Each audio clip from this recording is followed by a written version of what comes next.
സാറേ. എന്നാലും എൻ്റെ പീറ്ററെ, നമ്മൾ പറത്തി വിട്ട സാധനം ഏതോ ഒരുത്തൻ കുപ്പി വെച്ചെറിഞ്ഞിട്ടില്ലേ? ആ പയ്യനവിടെ നിന്ന് കരയുണ്ട്. സാറിന്ന് വന്നാ അവനോട് ഞാൻ എന്താടാ പറയാ? എന്തെങ്കിലും ഒന്ന് വാ.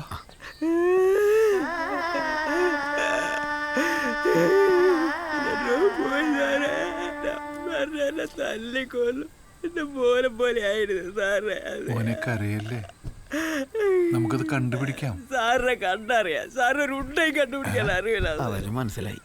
സാറിന് അറിയോ, ഞാൻ ഈ ഡ്രോൺ വെച്ച് കല്യാണമൊക്കെ പിടിച്ചിട്ടാ സാറേ ജീവിക്കണേ. എന്റെ അമ്മ അടുക്കള പണിയെടുത്ത് വാങ്ങിച്ചെന്നാ സാറേ ഡ്രോണ്. ഞാനിനി എന്തു ചെയ്യും സാറേ? എനിക്ക് വേറൊരു പണിക്ക് പോകാൻ അറിഞ്ഞൂടാ സാറേ. എന്റെ ജീവിതം മനുമോൻ കരയല്ലേ?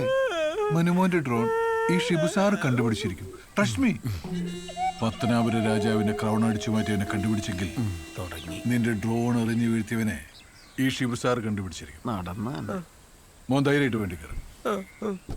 പീറ്ററെ സാർ, വണ്ടി എടുക്കുക. പത്തനാപുരത്തേക്കാണ് സാർ. അല്ല, കോണത്ത് നിന്നിട്ട്. ഞാൻ തന്നെ ഉദ്ഘാടനം ചെയ്താൽ മതിയായിരുന്നു. അങ്ങയുടെ തേങ്ങയും ശ്ലോകം ചെല്ലലും. പീറ്ററെ, അവിടേക്കാ പോയിട്ടുള്ളത്. അങ്ങോട്ട് വിട്, അങ്ങോട്ട് വിട്. പീറ്ററെ, അങ്ങോട്ട് വിടറാ. പറപ്പിച്ചു വിട് സാറേ. മനുമോൻ പറഞ്ഞു കേട്ടില്ലേ? പറപ്പിച്ചു വിട് പീറ്ററെ. വിട്ടു സാർ. നീ ഇത് കൊണ്ട കൊടുത്തേ. എനിക്ക് കല്യാണം വേണ്ട. എന്താടിയ ചെറുക്കൻ്റെ ഒരു കുഴപ്പം? നല്ല വെളുവിളാന്നല്ലേ ഇരിക്കണേ. ദുബായ് നല്ല ജോലിയുണ്ട്. ദുബായിലെവിടെയാ? ദുബായിലെ അച്ഛ, ഞാൻ കരാമയിലാണ് അച്ഛ. എന്നാ മോയെ കിട്ടിക്കോ. നിന്ന് ചിലക്കാണ്ട് കൊണ്ടു കൊടുക്കടി. കരാമേല്? കരാമയില് കരാമ കരാമ കടലാമ. ആ, ചായ കുടിക്ക്. ഞാൻ കുട്ടിയോടൊന്ന് സംസാരിച്ചോട്ടെ. അതിനെന്ത് മോനെ, ആയിക്കോട്ടെ, ചെല്ല്. ഓക്കെ, ചെല്ലിട്ടു. ഹായ് അമ്മേ. നിങ്ങൾ ചായ കുടിക്കും.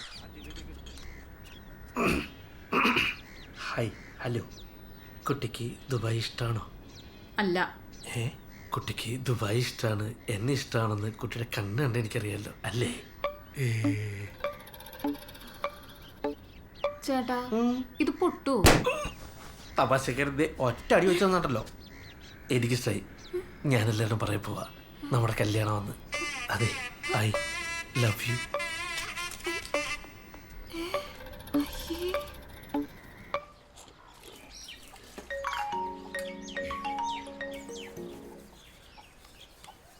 ആ പറയടേ. എന്നെ തേക്കാനാണോ നിന്റെ പ്ലാൻ? എന്താടി നീ കാര്യം എന്താന്ന് വെച്ചാ പറ. എടാ, ഇന്നൊരു കൂട്ടർ എന്നെ കാണാൻ വന്നിട്ടുണ്ടായിരുന്നു.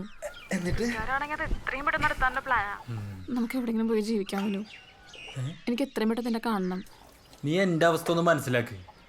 എടി, ചേച്ചി പോയ പിന്നെ ഞാനങ്ങനെ പുറത്തേക്കൊന്നും ഇറങ്ങാറില്ല. എനിക്കൊന്നും കേൾക്കണ്ട വിനു. നാളെ രാവിലെ ഞാൻ കലിങ്ങിലുണ്ടാവും. നീ അവിടെ എത്തിയിരിക്കണം.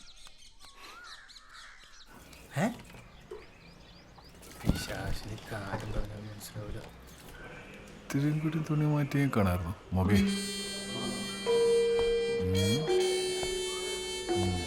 മാസ്ക് യാത്ര.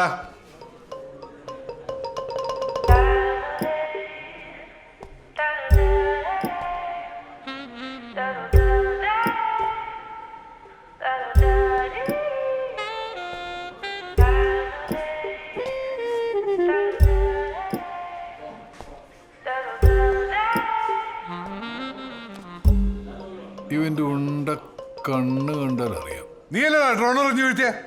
ജീവിതത്തിലാകെ മാങ്ങ മാത്രമേ അറിഞ്ഞിട്ടുള്ളൂ സാറേ. ഡ്രോണൊന്നും കണ്ടിട്ടും കൂടി ഇല്ല സാറേ. ആ ഡ്രോൺ പറത്തണ പയ്യൻ്റെ അമ്മ വന്നിട്ടുണ്ട്. മറികടാ, മറ. എങ്ങനെയെങ്കിലും പറഞ്ഞ് ശരിയാക്കമ്മേ. മോൻ സമാധാനപ്പെടും, അമ്മ ശരിയാക്കാം. അമ്മയുടെ മുത്തല്ലേ. ഡ്രോൺ കിട്ടിയില്ലെങ്കിൽ കാശെങ്കിലും തരാൻ പറയാം. അമ്മ പോയിട്ട് വാ. ഇരിക്കൂ. നമസ്കാരം അമ്മേ. നമസ്കാരം സാറേ. എന്തിനാ സാറേ എൻ്റെ കൊച്ചിൻ്റെ കാറ്റാടി കൊണ്ട് കളഞ്ഞത്? അവൻ ആ കാറ്റാടി പറത്തിയിട്ടല്ലേ ജീവിക്കണത്. സാർ ആ കാറ്റാടി പറത്തിയിട്ട് തിരിച്ചു കൊടുത്തില്ല എന്നും പറഞ്ഞ് ചെക്കൻ വീട്ടിൽ കിടന്ന് കരച്ചിലോട് കരച്ചില്ല. അതങ്ങ് തിരിച്ചു കൊടുത്തേക്ക് സാറേ. അയ്യോ അമ്മേ, ഞാൻ പറത്തി വിട്ടിട്ട് തിരിച്ചു കൊടുക്കാത്തതല്ല.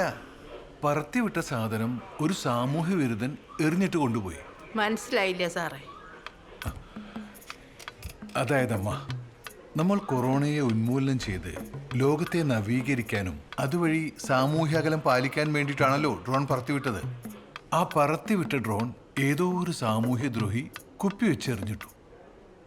അവനെ പൊക്കാനുള്ളൊരു സാവകാശം, അത് മാത്രമാണ് ഞാൻ ചോദിക്കുന്നത്. ഈ സാവകാശം എന്നൊക്കെ പറഞ്ഞ ഒരു സാവകാശം എന്നൊക്കെ പറഞ്ഞ ഒരു 4 ആഴ്ച. അതൊരു മാതിരി തൈര് വർത്താനല്ലേ സാറേ? അതുവരെ എൻ്റെ ചെക്കൻ എന്താ ചെയ്യാ? അവനെ സാർ പോലീസിലെടുക്കോ? പറ സാറേ, പറഞ്ഞിട്ട് പോ സാറേ. ഇമ്മാതിരി തെറി പറഞ്ഞ നിന്റെ അമ്മച്ചിയെ നോക്കൂല, മുട്ടുകാലിയിട്ട് ഞാൻ. നീ വണ്ടി കയറ. നിന്നെ ഡ്രോൺ ഇന്ന് തന്നെ കണ്ടുപിടിച്ചിട്ട് കാര്യമുള്ളൂ. പീറ്ററെ വണ്ടി എടുക്ക. അവന്റെ അമ്മയുടെ ഒരു കോറ്റാടി ഒരുമാതിരി പുളിച്ച തൈരായി പോയി.